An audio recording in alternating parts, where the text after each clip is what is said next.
Hello everyone आम kitchen रे आम हेल्थ भल रही सिक्रेट अच्छी किछि लोक भावती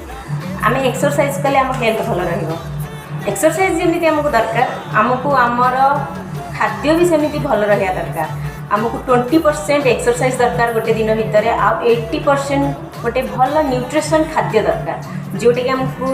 निहाती आम हेल्थ भल रखिब आम सब वेट लॉस चक्कर कर माइंड रुहे कि आम एटा वेट लॉस करूँ फैट लॉस करूँ ना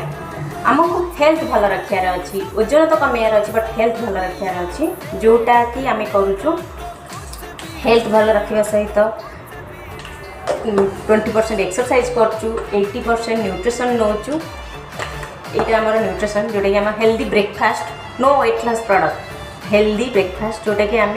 रेगुलर मो 6 इयर है मो ब्रेकफास्ट ही यहाँ जोटा कि मु भल अच्छी फिट अच्छी और हेल्दी भी अच्छी।